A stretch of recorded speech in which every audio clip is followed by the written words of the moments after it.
नमस्कार, स्वागत है आपका इंडिया एक्सप्रेस 24/7 में। मैं हूं प्रताप सिंह राठौर। आज हमारे साथ में किसान नेता दीपक सोम जुड़ चुके हैं, उनसे हम कुछ मुद्दों पर बात करेंगे। दीपक जी, बहुत बहुत शुक्रिया आपका इंडिया एक्सप्रेस में जुड़ने के लिए। बहुत बहुत धन्यवाद प्रताप भाई, बहुत बहुत धन्यवाद। दीपक जी, अभी एक मुद्दा चल रहा है जो वहाँ के नागौर के सांसद है हनुमान बेनीवाल, उसको लेकर एक मुद्दा चल रहा है। उनकी पहले हनुमान बेनीवाल का बयान आता है कि कुछ लोग जो है 70-75 किलोमीटर जाकर अपनी लड़कियों को मुगलों को दे देते, उनसे संधि कर लेते थे। उसके बाद ठाकुर पूरन सिंह की प्रतिक्रिया आती है। तो इस पूरे मामले में आपका क्या कहना है?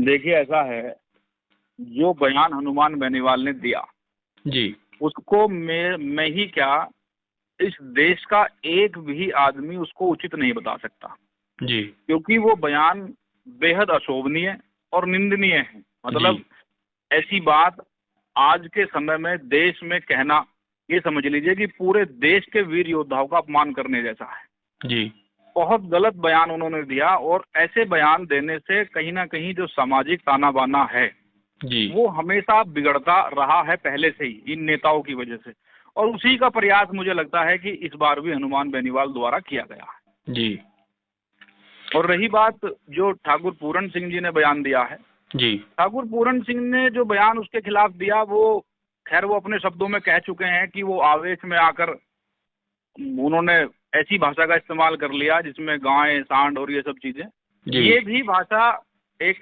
सामाजिक तौर पे सही नहीं ठहराई जा सकती, क्योंकि सभी लोग जानते हैं कि इन शब्दों का उपयोग, क्योंकि आजकल के दिए हुए बयान सोशल मीडिया है, माताएं बहनें भी सुनती हैं जी, और ऐसे बयान देने से कहीं ना कहीं हमारे समाज की भी ये है कि भाई ये कैसे शब्दों का उपयोग समाज में किया जा रहा है, जी, और वो भी मीडिया के सामने।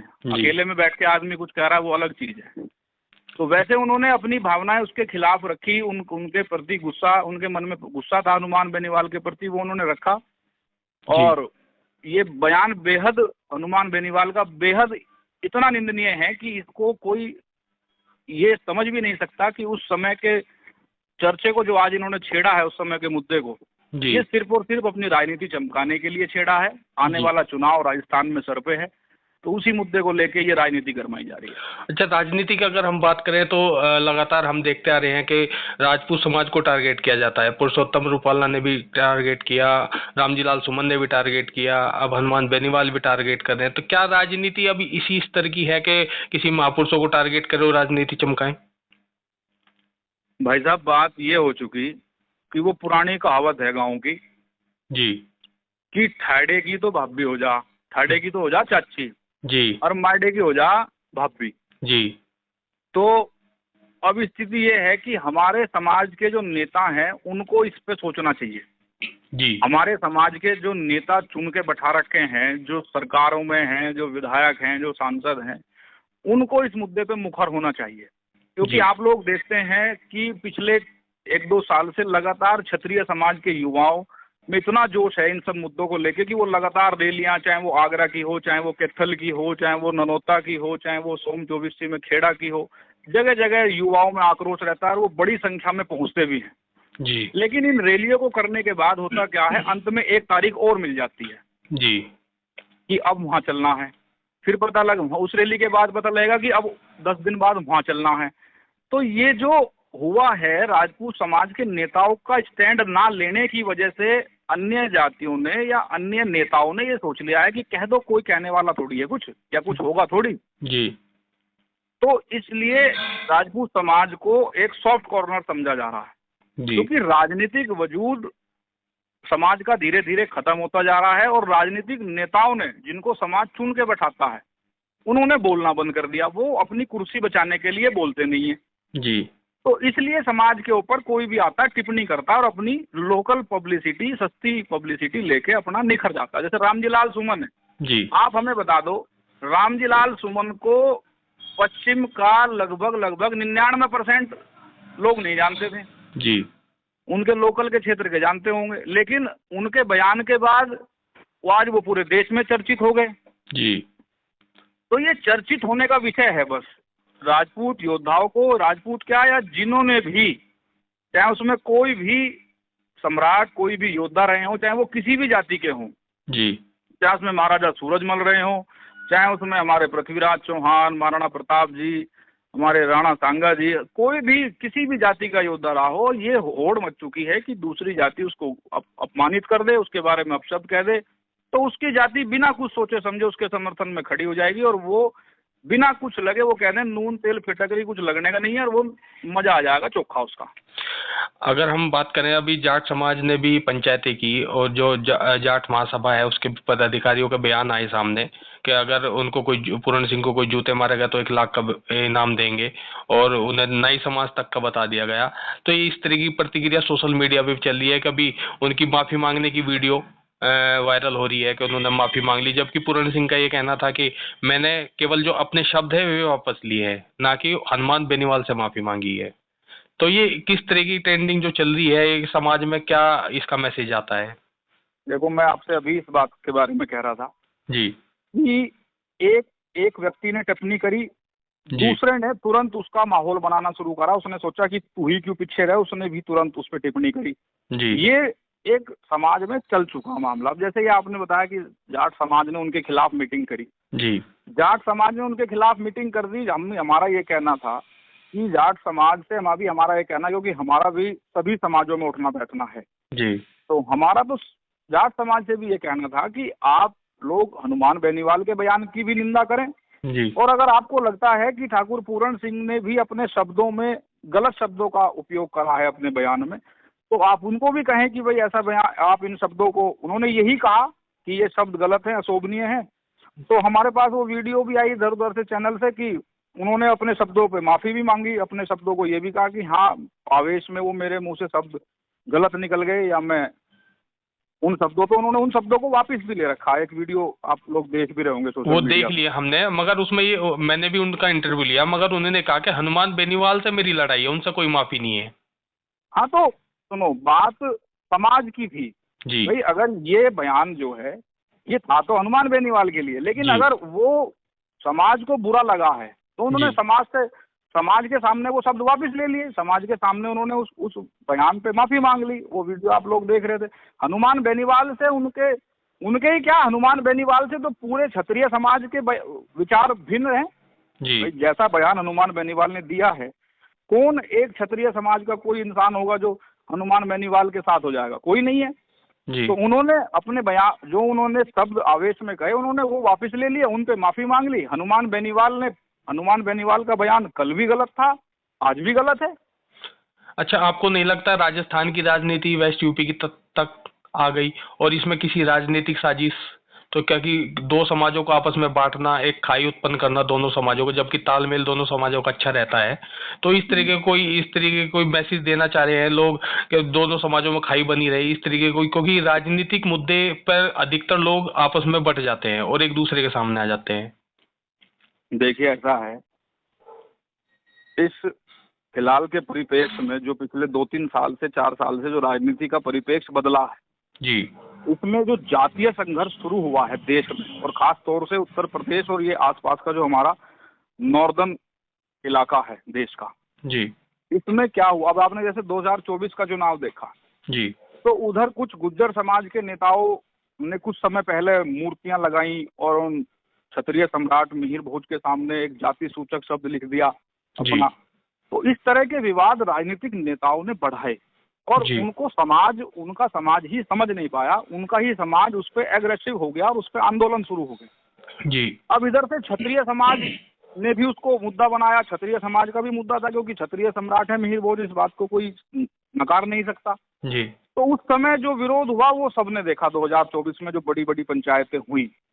और अब जो राजस्थान में चुनाव है, राजस्थान में चुनाव आप ये समझ लीजिए कि हनुमान बेनीवाल की पार्टी का कोई फिलहाल कोई खास वजूद राजस्थान में नहीं है। जी अब आप ये समझो कि वो अपनी जाति को कैसे इकट्ठा करे। तो ये तो होड़ मची हुई है ही भाई। वो दूसरी जाति को, किसी को टारगेट करेंगे, किसी के बारे में अपशब्द कहेंगे, तभी तो उनकी जाति उनके नाम पे इकट्ठा होगी।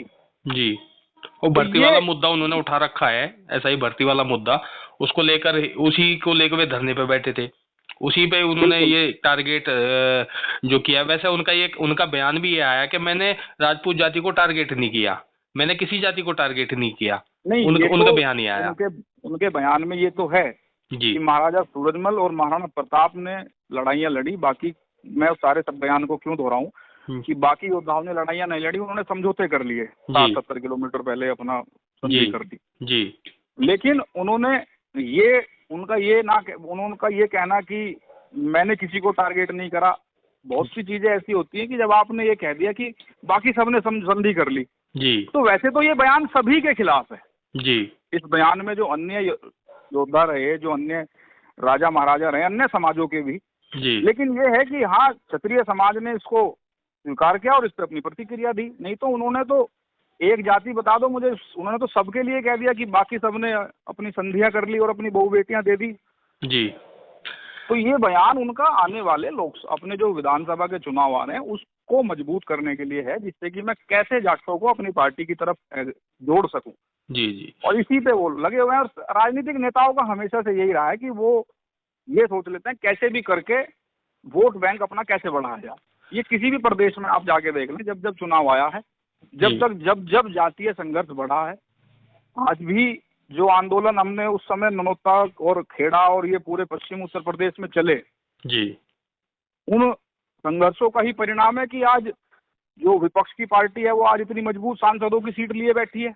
जी क्योंकि उस समय भी समाज के जिम्मेदारों का, समाज के नेताओं की चुप्पी जी और अन्य अन्य मुद्दों पे ना बोलना, वो ही तभी समाज में एग्रेशन आता है।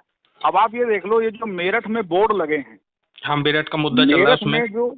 मेरठ में जो बोर्ड लगे हैं गुज्जर सम्राट और जाति सूचक शब्द लिख के, हमारा कहना यह है कि ऐसा आप ये देख लीजिए, माननीय मुख्यमंत्री जी इस बात को कई बार मंचों से कह चुके हैं, योगी आदित्यनाथ जी, जी कि कोई भी महापुरुष, कोई भी योद्धा कभी किसी एक जाति का हो ही नहीं सकता। जी आप उसको जातियों के बंधन में बांध नहीं सकते। सम्राट जो रहे हैं, जो योद्धा रहे हैं, जो महापुरुष रहे हैं, वो सबके लिए लड़े हैं, उन्होंने सबके लिए काम करे हैं। लेकिन कुछ संकीर्ण सोच के लोग उसको अपनी राजनीति चमकाने के लिए उसी मुद्दे पे बार बार जोर देंगे। अब जैसा बोर्ड मेरठ में लगा है तेजगढ़ी के आसपास, जी वो क्या है, वो आने वाले समय में जातीय संघर्ष ही तो बढ़ाएगा और क्या बढ़ाएगा। जी जी नहीं तो जब उस नोएडा में मूर्ति लगाई गई और वहां पे महाराज जी के संज्ञान के बाद वहां से जाति सूचक शब्द हटाए गए, जी तो यही एक बहुत बड़ा संदेश है। तो क्षत्रिय समाज ने तो उनकी बात को मान लिया, क्षत्रिय समाज ने तो महाराज जी की बात का सम्मान करा और कहीं भी किसी भी मूर्ति पर राजपूत सम्राट मीर भोज नहीं लिखा, उन्होंने हमेशा लिखा हिंदू हृदय सम्राट जी या हिंदू सम्राट जी या क्षत्रिय सम्राट। लेकिन कुछ नेताओं की आदत हो चुकी है कि जब उन्हें लगता है कि उनकी राजनीति खतरे में है, तो वो इन जातीय संघर्ष को उठाते हैं और कहीं ना कहीं राजनीतिक लाभ लेने का प्रयास करते हैं। 8 तारीख में नागौर में करनी सेना ने पहुंचने का आह्वान किया है हनुमान बेनीवाल के घर। जैसे आगरा में पहुंच गई थी करनी सेना, इसी तरीके से नागौर में करनी सेना ने आह्वान किया है।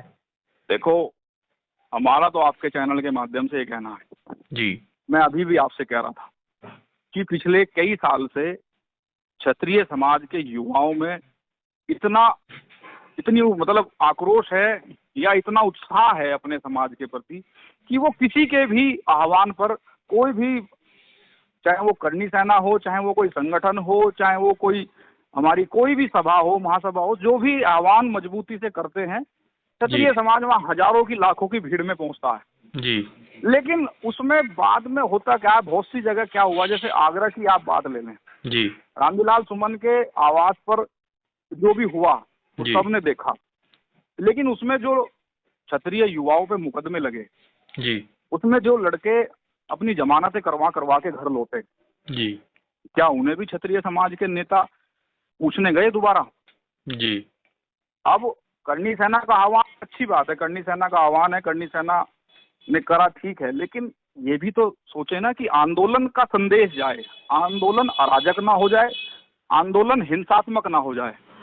जब भीड़ पहुंचती है तो भीड़ का तो संभालना मुश्किल हो जाता है, भीड़ का तो ये हमारा तो साफ कहना है कि जिस भीड़ का नेतृत्व ना हो, जिस भीड़ का नेतृत्व करने वाला ना हो, जिस आंदोलन का नेतृत्व करने वाला ना हो, उससे हमारे क्षत्रिय युवाओं को बचना चाहिए। क्योंकि हमने बहुत ऐसे सैकड़ों आंदोलन देखे हैं कि जिनमें क्षत्रिय भाइयों पर मुकदमे लगे हैं, उनके घर दबिश लग रही है बाद में, लेकिन फिर कोई नेता पूछने नहीं आता। हम ये कहते हैं कि जहाँ मजबूत नेतृत्व हो, जहाँ मजबूत नेता खड़ा हो, जो आपके लिए बोल सकता हो, अड़ सकता हो, वहाँ जाइए।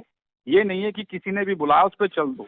लेकिन 8 जून का जो आह्वान है, तो उसमें हमारा तो यही है कि जिसने आह्वान कराया वो इस चीज की जिम्मेदारी को समझे कि वहाँ हिंसात्मक या अराजकता बिल्कुल ना फैल पाए, जिससे क्षत्रिय युवाओं को नुकसान पहुंचे। हनुमान बेनीवाल जी के बयान पे आपका क्या कहना है? मैं तो कह चुका उस बात पे, निंदनीय है, बिल्कुल अशोभनीय है। और आज के समय में अगर हम उस दौर की चर्चा करें कि उस दौर पे युद्ध किस प्रकार हुआ करते थे, युद्ध का समापन किस प्रकार हुआ करता था, तो इतिहास को उधेड़ने से तो कोई फायदा अब रहा नहीं जी। लेकिन अगर हम उन महापुरुषों का सम्मान नहीं कर सकते तो कम से कम अपमान तो ना करें। जी, बिल्कुल गलत बयान है। उन्हें इस पे सोच विचार के हनुमान बेनीवाल को अपने बयान को दोबारा सोच के बयान देना चाहिए कि उन्होंने किसके लिए कहा था और ऐसी क्या आवश्यकता पड़ गई थी उन्हें कि उन्हें उन महापुरुषों के इतिहास को खंगालना पड़ा जिन्होंने इस देश को बचाने में अपने जान की आहुति दे दी थी। बहुत बहुत धन्यवाद दीपक सोम जी, इंडिया एक्सप्रेस बस से बात करने के लिए। जी धन्यवाद भाई।